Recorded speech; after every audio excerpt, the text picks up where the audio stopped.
Hello and welcome to Ukraine Today. I'm Volodymyr Sulub, and right now I'm joined by a volunteer fighter from Croatia who has been fighting in eastern Ukraine alongside Ukrainian forces, Mr. Denis Šeler via video link from Mariupol. Denis, welcome to Ukraine Today.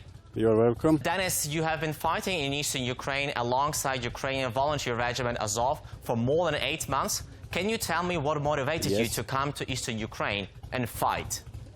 In the first time, the biggest and the best motive is because when all these troubles begin in Ukraine, I see very similarity with things what happened in Croatia 25 years ago. And I recognize that this is opening aggression and just a trying of the Russians who live in Ukraine to separate one part of Ukraine. And I can't sitting down in Zagreb in my home, and I finished with all my jobs there and came here to fight for Ukraine, do the best I can. Denis, you mentioned the Croatian War for Independence. I understand you have been fighting in this war, which lasted from 1991 to 1995. How do you feel with fighting against Serbs who are on the opposite side, fighting alongside Russia-backed militants, now 25 years after that? Look, I didn't came here because I want to fight with Serbs. Croats finished with Serbs. We won our war. This is not war between Croats and Serbs again. This is the war for Ukraine. This is not Balkan war. So I really don't care about Serbs on opposite side. For me, they are just a separatist, the rebels, and the rebels against Ukrainian constitution, against independent state. So for me, that is no. They are the same like separatists, nothing different. I really don't care. They can be Serbs, they can be Muslims, they can be Belarus, Russian, English. They are separatists. Yeah, but Denis, they are your neighbors. You were fighting against them 25 years ago. You must be feeling something now. But that for me don't means nothing, because we are neighbors there and we will meeting between each other all our life. But maybe that is good sign, because all the wars what Serbs have, they lose that wars. So maybe this is good sign, because they're fighting in opposite side. Denis, understood that there are quite a lot of Croatians fighting in eastern Ukraine alongside Ukrainian forces. Can you tell me why the Croatians are helping Ukraine? Well, the answer on this question need a lot of time to. I will try to if possible, very briefly. Very quick and in short few words. Because first reason is from the history. In the long time ago, Croats was live in Belhorvatia in Zakarpattia region, and in 6th century we relocated in the Balkan. Another reason is when the war was in Croatia. In Croatia you have a lot of nativity Ukrainians in Croatia, and they was included in Croatian army and defended Croatia in his own Ukrainian battalions there, or in another Ukrainian, or in another units of Croatian army. And the third reason is I have some good friends here. And the fourth reason is, as I say, we recognize that this is the same situation like in Croatia, and Ukrainians are our friendship nation, and so we decide to come here. Yeah, it looks like a very long-lasting history. Denis, a few days ago, I spoke to one guy, a guy from Croatia, who was fighting alongside Azov with your very same regiment, and he told me that when he went home for a vacation and when he was coming back from Croatia, Ukrainian border guards did not let him into the country. So can you tell me, is this really happening? Is Ukrainian border guards are not letting into the country the people who are helping them defend their territory? Yes, unfortunately that is the true. He was going Croatia to vacation and arranged some things there, and when he tried to back in Ukrainian border, they stopped him.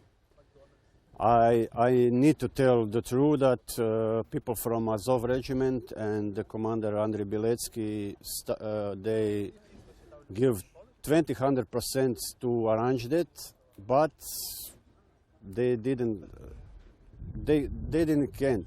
Why? I don't know why Ukrainian official politics is such about us foreigners, because in this case this man was fighting here eight months in Shirokino, and I think that was very, very stupid. And I really don't want to talk about politics, but about such things I can only say that official government politics is like whore, nothing else. Totally anti-Ukrainian politics.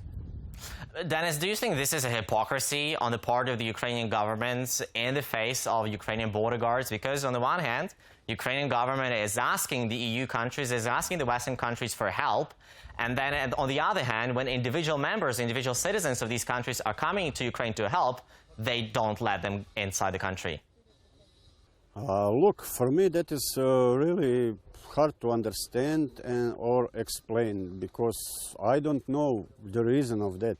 I can say that I meet guys here in Azov in another battalion from Donbass 37. We fighting with them, and I can say only the best word about that people and about volunteers of Ukraine which I meet. But for that people on the border and that politics on the border, I don't know what to say. It seems to me that it's look that they just want to destroy all volunteering, but volunteers, that is the strike on volunteer battalions, and because volunteers want to fight and take Donbass back, and as I see that is contra official politics. Dennis, is this another attempt by the Ukrainian government to get rid of the volunteer battalions in eastern Ukraine? Yes, I think so. If you had a chance, Dennis, to address the Ukrainian government right now, what would you say them? I don't know what I will say. In the fact, I don't want to speak with them, because we have in the regiment we have people who arrange that things, and that is not my job is to fight or to be instructor here. And I think you, me, and other people very well know which question need to ask the government. And the main question is, why foreigners like me, like other boys in Azov and other battalions, why they treat us like dogs? We don't have any rights here, and that is the main question. Yeah, but Denis, if you had a chance to address the Ukrainian government on behalf of Croatian volunteers, what would you say to the Ukrainian government right now? Nothing good. Better to be quiet, because as I told you, I think the official government politics is totally anti-Ukrainian politics. It's more pro-Russian politics than Ukrainian politics. Denis, and finally and very briefly, you're currently in eastern Ukraine. Can you tell us what is the situation there like now? Is the ceasefire holding? As I know, I don't have information from the first line, because in past months we are not in the front line because of politics of government. But I can say for Mariupol now it's quiet, and I hope that will stay quiet because of civilians here, and I really hope that we will take back Donbass and save people's lives, the children here, because we don't want to see again like civilians dying because the separatists don't have courage to fight with real boys on the front line. They're shooting only on civilians, and all that happened after the government retreat volunteer battalions from Shirokino and area. And so it looks like some very dire situation. Denis, many thanks for joining us. Thank you for you invite me. This was Volodymyr Sulhub for Ukraine Today, together with the volunteer fighter from Croatia, Mr. Denis Šeler. Thank you for watching us.